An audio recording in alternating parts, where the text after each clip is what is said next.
we don't need to get off topic. We just started the show. I want to talk about the Stream Deck, and that's exactly what we're going to do. The Stream Deck is what I have sitting next to me here. It's not a Stream Deck. It's a bunch of buttons. It's not a Stream Deck, but the Steam Deck.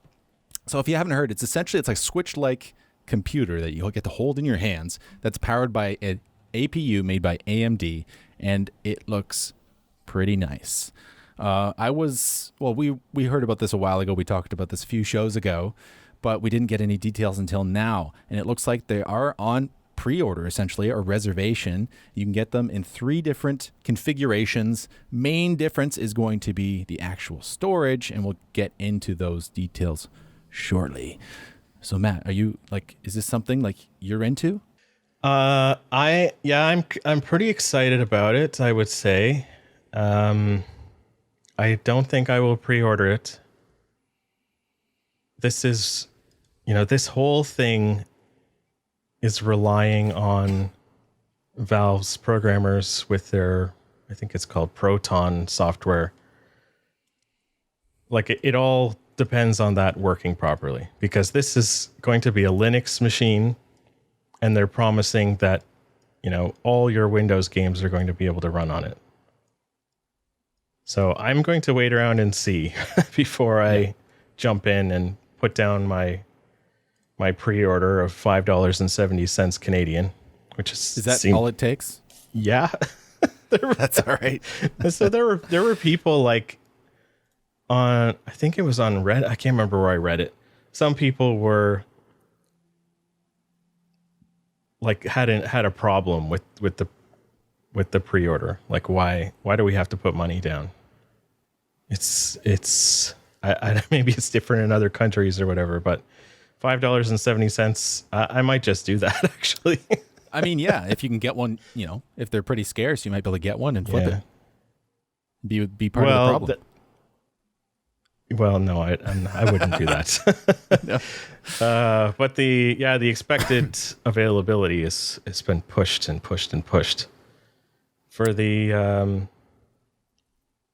I guess the main difference, for the normal versions with the glossy screen, they're expected in Q2. For the premium version with the anti-glare etched glass in Q3 22. Yeah, so we got 3 different versions, so quickly we'll just go over those. So I'm on the Canadian one. What's the American prices? USD, it's $399 for the basic version. That's 64 gigabytes. And then up from there, it's $529 for the 256 gigabyte version. And it has a different type of storage. It has NVMe SSD storage instead of the eMMC, that's 64 gigs in the original one. It's a carrying case, and you get some kind of community profile bundle. And then the most expensive one is $649 USD and has the fastest storage, typical with SSDs, NVMe SSDs in particular. The higher you go up, the faster they are. And like Matt said, it has a premium anti-glare etched glass, has the carrying case, blah, blah, blah, and comes with exclusive virtual keyboard theme. Yeah, I would stay far away from that eMMC one. That's I have. We have a laptop that had 64 gigabyte eMMC, and it is slow as anything. It's literally like an old SD card soldered to the board. Yeah. It's not, a hard disk drive is faster. Yeah. So what they actually use instead, so we're not talking about that one in particular, but the other two, so the ones, the 256 and 512, they use just a NVMe SSD, but it's a 2230. So if you're familiar with what's in a desktop or even most laptops, it's usually a 2280. So that just means 22 millimeters by 80 millimeters. So this one's much shorter. It's just like almost a square. It's a stubby little thing. And now I've seen people comment on this because they say it's not user replaceable on the actual specs, but they allude to the fact that it is. Like it's not soldered on or anything. You could replace it. Now people are saying like, oh, why is it so much more expensive?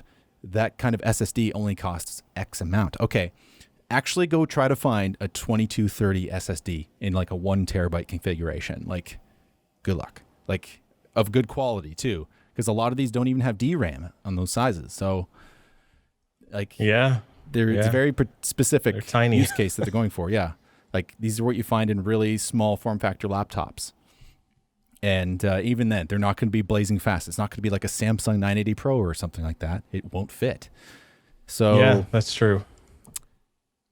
Yeah, so I think that's one to think about. I had a Chromebook. I think it had a 2230, or maybe it was slightly bigger, but it was very small. And yeah, so I guess the idea is that you could replace it, but it's not like, there isn't like you'd have to take the damn thing apart. Like you wouldn't, like there isn't just like a little door you open easily and put in the new SSD. Yeah, and it is expandable with a micro SD card, which those go up pretty high. But again, like I don't know how comfortable I'd feel with just loading games off of a micro SD card. Like how much is a 512 gigabyte SD micro? It's got to be not that expensive for something like that. Maybe $100-$200 or something. $90. But that's not like a super fast one. Oh, it's not too bad. Okay. This is Canadian, by the way. $100 for their 512 Extreme. And those, I think, up to like 100 megabytes per second. So it's like hard drive speeds. Slower than that. Around there. Yeah, so I guess you could load games off that. It depends on the game. Yeah.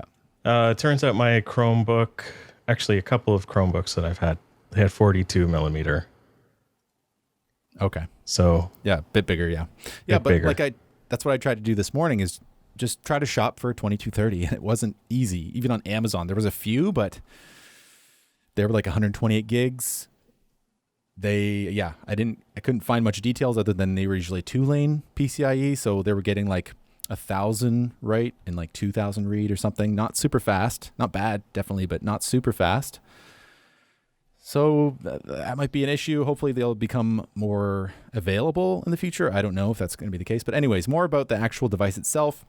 Like I said, is expandable storage, stereo speakers, 40 watt-hour battery that's supposed to last 7 to 8 hours of use. And what I actually like about this, it has this fast/suspend resume thing, which basically means it can go to sleep mid-game and just wake back up and can keep playing, which I think is awesome. Yeah. I believe it just runs SteamOS, isn't that right? Linux-based SteamOS, and you can run desktop apps on it. You can even buy a dock. Yeah, which is pretty It's cool. a Nintendo Switch. Yeah. It's got the resume and everything. The power button looks identical to a Nintendo Switch. It's a Nintendo Switch, but more. Yeah. I do like that this system seems to understand. Well, I mean, I haven't seen it in person, but I think the thumbsticks are positioned correctly. There's a lot of handheld devices where the thumbsticks are like right at the edge on the side. And it's like, I don't think it's like, maybe if you're a child, but I think with adult sized hands, like you need some room for your thumbs. You can't just like be holding onto the thing. Yeah. Like this, it seems to be more like a controller. So I like that element of it. It also seems to have like real triggers. Nintendo Switch just has buttons. Like even the triggers are just buttons. Yeah. So like what I'm thinking about is like, can I bring, my favorite racing game with me everywhere? That'd be pretty cool. That's true. That's what it is. And honestly, it is enticing. Like it's something like if I had the money, I would buy it because it'd be just really fun to use when you're on the go and stuff like that. But like just the ability to use peripherals with it at will, essentially. If you want to just set it up on the table and use an Xbox controller, it's going to be easily set up like that. You want to use a keyboard and mouse, you can do that too. Plug it into the TV, whatever. Like this could be a really great machine. I don't know how it's going to be picked up. I don't know if people are going to pick it up in droves. I don't think it's going to make anywhere near the amount of money that Nintendo Switch does. However, yeah, it's pretty cool. Yeah. So I want to know more about the actual APU that's in this. So I haven't actually found what it is. So it's Zen 2, which is essentially the like 3000 series CPUs like I have in my machine, and has RDNA 2 like Matt has in his machine for a GPU and an APU. That's essentially what's in the PS5 and Xbox. I don't know if it's exactly that, but I something think similar? they're all custom. Okay. This one would definitely be like lower wattage than PS5 or Xbox Series X. Yeah. I did read somewhere though that like per pixel, because there are less pixels on it, it would be similar performance to an Xbox Series X. Okay. But the screen is like 1200 by 800 or something like that. Like Okay. it's a 1610 screen. So like 720p ish. Yeah, little more than that. Yeah. Not bad for a handheld machine. I think that'll be pretty nice. Yeah. What else did we have in here? Oh yeah, we talked about the storage. I don't know what else. There's an article if you scroll to the right on our doc there. It says Valve's working on it, but the Steam Deck may not support games with anti-cheat services. What games still like GameSpy? I don't know about games, but there's like a lot of games have anti-cheat stuff for online play. Right. But I guess because of the way, it's like Linux in, I guess, some way emulating Windows programs, the anti-cheat things would probably, see this as cheating or know that something's not right. Right. So hopefully they can get that figured out, because that might mean, I don't know if, I don't know which games specifically. It says here, Apex Legends, Destiny, and PUBG are three examples that use anti-cheat services to keep hackers at bay. But I don't know if like a game like F1 2021, if it would just prevent you from playing the game like offline or whatever. I don't know if they have anti-cheat. They actually probably don't, based on my online experiences. It's not cheating. It's more like cheating is less of an issue than just like poor behavior. Dive bombing. Yeah. Yeah. I've never played open lobby F1. Not once. I have. It's the perfect react. Yeah. That seems like the regular reaction. Like, is there a system where like you get like a license or something? Like if you're deemed a clean driver, you'll end up in lobbies with other clean drivers or something? Like I think they had that in GT5 or whatever. Yeah, I don't know. There's still problems. I don't know about 2021. But sometimes the wrong person gets the penalty, even in like Gran Turismo Sport, which is supposed to be like the shining example. Yeah, true. Yeah. Oh my. I mean, it's happened to me multiple times playing, even online in my league. I got blasted in the back during the safety car, and then I got a 5-second penalty. I was like, what? It's like, it's a computer. It's gonna, I mean, sometimes it does a better job than the FIA itself, but we're not gonna have that.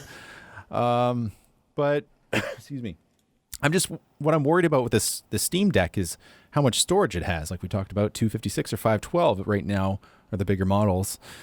Is that really enough? Like a 256, like it is expandable, but it's something I feel like you have to put in your hands, test it out, stick an extra SD card in there, and see how it actually plays. But I mean, it is. PC games are not known for being very small. Like, I mean, if you're going to be playing Stardew Valley, Rocket games League of that ilk, you can probably fit a ton of them, even on the 64 gig model. But put on, I don't know, Call of Duty Warzone or something like that. Like that's, I mean, you'd need the 256 one at least. Yeah. And you don't have much room left. Yeah. One thing that I don't know we mentioned is that the Epic Game Store will also be on it. And you can put other game stores as you like. That's great. That's really great. That's what I think it should be. Yeah. You need that choice, and having more choice is great. And the fact that they're saying that Windows games will work on it is a good thing, not only for the Steam Deck, but also for Linux users in general. Like some people I know, they use Linux. They try to push me to use Linux. I'm like, I'm good, bro. Like, I'm good. I don't think I can handle that. Maybe when I upgrade, we'll see. But I don't know what else to say about this thing. I'm just really excited. I hope it works well. I hope it's not a flop. I hope it's not like the Steam controller. But I think we missed that, though. The actual interface of the controller, it has touchpads on either side. Yeah, interesting that they're on both sides.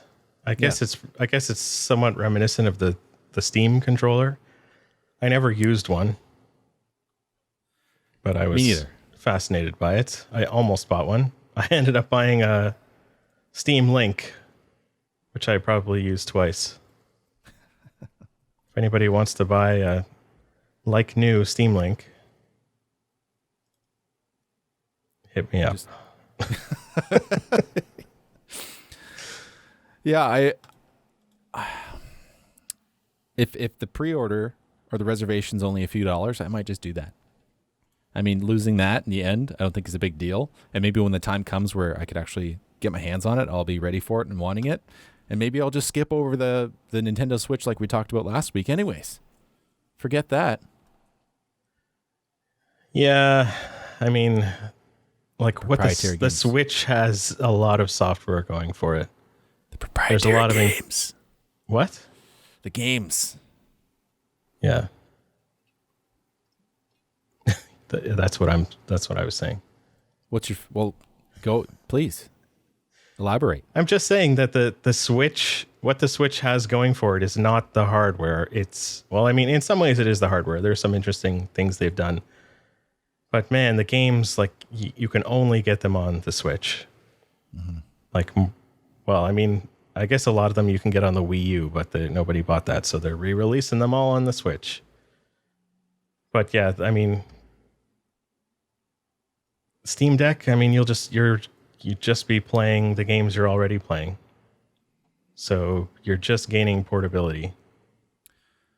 Yeah, I can't imagine there'd be many people getting into the Steam ecosystem or even whatever they're going to use on this thing through this. It definitely seems like an accessory to somebody who's already gaming through Steam.